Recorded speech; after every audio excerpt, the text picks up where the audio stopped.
देखिए, जहाँ तक सनातन धर्म की बात है, वो तो भारत ही नहीं पूरी दुनिया को चाहिए, क्योंकि जो सनातन है वो सार्वजनीन भी है, वो सिर्फ भारत का नहीं हो सकता। जो सनातन है, हमने कहा कि धर्म है अपनी छटपटाहट को विश्राम तक ले जाना, तो वो छटपटाहट तो एक अमेरिका के बंदे में भी है, अफ्रीका वाले में भी है, चीनी में भी है। जी जी। तो सनातन धर्म सबको चाहिए, लेकिन खेद की बात यह है कि हम जिसको धर्म माने बैठे हैं, या जो तमाम तरीके के पंथ, मजहब, समुदाय, संप्रदाय हैं, उनमें सनातन कुछ भी नहीं है। वो हमारी मान्यताओं के पिंड मात्र हैं, और उसको हम कह देते हैं ये धर्म है। तो सारी समस्या यही है कि धर्म तो बहुत सारे हो गए हैं, जिनमें सनातन तत्व तो कहीं भी नहीं है। तो उससे हम वहां पर आते हैं जो आपने दूसरा प्रश्न पूछा था कि असली धर्म बनाम नकली धर्म। तो असली धर्म होता है अपने आप को बहुत ईमानदारी से देखना, मैं कौन हूं और मेरे भीतर जो चलता रहता है उसकी मूल वजह क्या है, और मैं कैसे अपने आप को शांति तक ले जाऊं, अपने बंधनों से आजाद कैसे हो पाऊं। ये असली धर्म है। और नकली धर्म क्या है? नकली धर्म ये है कि मैंने बहुत सारी मान्यताएं बना ली हैं और मैं उन्हीं मान्यताओं पर जीऊंगा, और जो मेरी मान्यताओं को मानेगा नहीं उसे अपना दुश्मन मानूंगा, उससे लड़ूंगा। लेकिन आचार्य जी, जब यही मान्यताएं राजनीति का रूप ले लेती हैं, जैसा मेरी साथी ने भी सवाल पूछा सोनिका ने, कि आजकल हिंदू राष्ट्र की बात होती है, जब सनातन या धर्म को राजनीति से जोड़कर और उसी के आधार पर राजनीति हो, उससे क्या कहेंगे? और अभी जो मौजूदा स्थिति है राजनीति की, वो आपको किस दिशा में जाती हुई नजर आती है? देखिए, सनातन सिद्धांत सब भारत के संविधान में पहले ही निहित हैं। भारत के संविधान का जो प्रियम्बल है, जो प्रस्तावना है, उसको यदि आप देखें तो वो सनातन आदर्शों का एक बेहतरीन नमूना है। अच्छा, बेहतरीन नमूना है। तो आप कहें कि क्या भारत को हिंदू राष्ट्र होना चाहिए? मैं कहूंगा भारत को सनातन होना चाहिए। कहते हैं ऐसा? मैं बिल्कुल कह रहा हूँ कि भारत को सनातन होना चाहिए, और मैं कह रहा हूँ समस्त विश्व को सनातन होना चाहिए। मुझे लग रहा है आपकी इस बात को जो कई लोग ऐसे होंगे जो शायद इससे इत्तेफाक ना करें, उसका विरोध भी करें।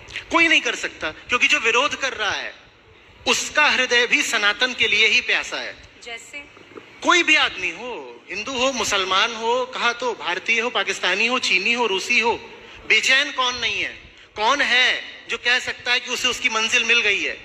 जिसको अभी मंजिल नहीं मिली वो सनातन की ही तो तलाश में है। वही जो सनातन तत्व है वो ब्रह्म कहलाता है, आत्मा कहलाता है, सत्य कहलाता है। तो सबको सनातन ही चाहिए। सनातन किसी संप्रदाय का या समुदाय का नाम थोड़े ही है। आचार्य जी, मैं आगे बढ़ूं, क्योंकि मुझे लगता है कई हमारे जो युवा साथी हैं, जो हमारे व्यूअर्स हैं, उनके भी जीवन में कई अलग अलग समस्याएं होंगी। लेकिन मैं एक किस्सा मैं कहीं पढ़ रही थी, क्योंकि अभी हमने आपके यूपीएससी सिलेक्शन को लेकर भी बात की, तो एक इंटरव्यू का किस्सा है। कहा जाता है कि हमेशा जब यूपीएससी का इंटरव्यू हो तो बहुत फॉर्मल, बहुत सोफिस्टिकेटेड वे में जाना होता है, लेकिन आचार्य प्रशांत वहाँ पर जीन्स पहनकर चले जाते हैं। आखिर वो किस्सा क्या था आचार्य जी? नहीं, वो उतना भी नाटकीय नहीं था जितना कि अब जिस तरीके से वो फैल गया है। हाँ, मैंने डेनिम पहनी थी, पर वो काले रंग की थी। तो वो ऐसा नहीं था कि वो जैसी नीली जीन्स होती है वो अलग ही चमक रही हो, वैसा नहीं था। और मैंने डेनिम भी क्यों पहनी, उसकी वजह थी मेंस के बिल्कुल आखिरी चरण में एक ऑटो इम्यून डिसऑर्डर है, उसका मुझे पहला झटका लग गया था, और वो काफी जबरदस्त था।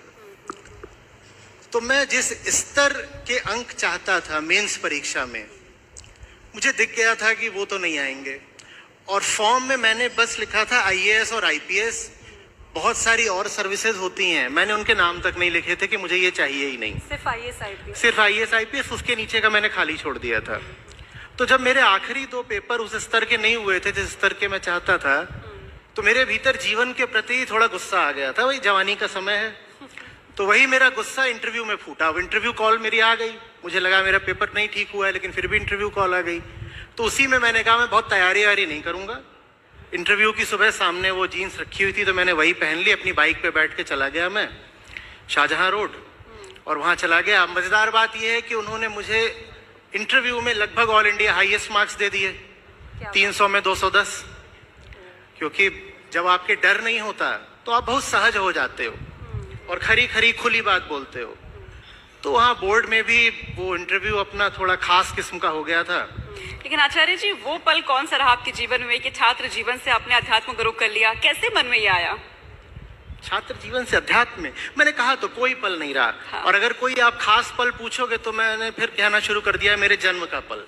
क्योंकि ये बेचैनी, ये संवेदनशीलता मुझे बहुत बचपन से है। मुझे याद नहीं आता कि कोई खास घटना घटी हो जिसके कारण मैंने कहा हो कि यू टर्न वगैरह कुछ लेना तो है। कुछ ऐसे युवा भी होते हैं आचार्य जी जिनके मन में भी ये आता है, पढ़ाई के दौरान ही ये आता है कि क्या हम अध्यात्म की ओर बढ़ सकते हैं, या फिर अगर उनके मन में आता भी है तो कई बार ये सवाल होता है कि लोग क्या कहेंगे, रिश्तेदार क्या कहेंगे। क्या आपके मन में भी ये आया? नहीं, और अगर युवाओं के मन में आ रहा है तो वो क्या करे? अध्यात्म कोई रास्ता थोड़ी होता है, अध्यात्म कोई कैरियर ऑप्शन थोड़ी होता है उसकी ओर बढ़ा जाए। अब ये है, इसमें आप किधर को भी बढ़ सकते हो। यहाँ पर ये आपका हॉल है, आप दाएं को बढ़ सकते हो, बाएं को बढ़ सकते हो, सीधे जा सकते हो, पीछे जा सकते हो। लेकिन आप जहां को भी जाना चाहो, आपको लाइट चाहिए ना। तो अध्यात्म लाइट है जिसके बिना आप किधर को भी जाओगे तो लड़खड़ा के गिरोगे। अध्यात्म कोई दिशा नहीं है, अध्यात्म प्रकाश है। वो प्रकाश आपको चाहिए ताकि आप देख पाओ कि आप कहाँ को जा रहे हो और उलझो नहीं, लड़खड़ाओ नहीं। आचार्य जी, एक सबसे महत्वपूर्ण बात ये, क्योंकि आप जीवन दर्शन की बात करते हैं, लोगों को आध्यात्मिक शिक्षण देते हैं। आज के वक्त में कहा जाता है पैसा है तो सब कुछ है, और इसको लेकर भी दो थ्योरी हम हमेशा देखते हैं। ये कहता है कि भाई पैसा, धन, मोह माया है, और बस मैं भी भूखा ना रहूं, सामने वाला भी भूखा ना रहे, एक ये थ्योरी। और दूसरी, कई बार ये कहा जाता है कि पैसे बिना सब व्यर्थ है, अर्थ बिना सब व्यर्थ है, जिसके पास में कुछ है नहीं वो दूसरों की मदद क्या करेगा। और शायद यही वजह भी है कि लोग इसको एक अलग तरीके से भी लेते हैं। आप इस पर क्या सोचते हैं? नहीं, पैसा संसाधन है, पैसा गाड़ी है। पहले आपको पता होना चाहिए कि आप जाना कहाँ चाहते हो।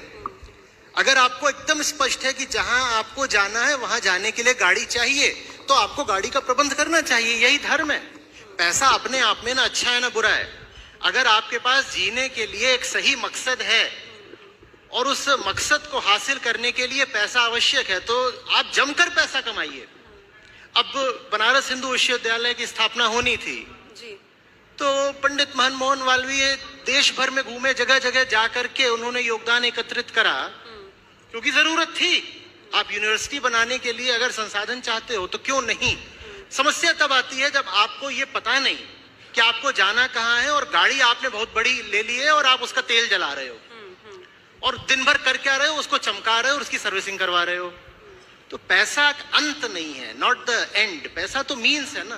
पहले मुझे अपना पता हो, आत्मज्ञान हो, थोड़ा अपने जीवन के उद्देश्य की कुछ स्पष्टता हो, तो फिर पैसा भी सार्थक है।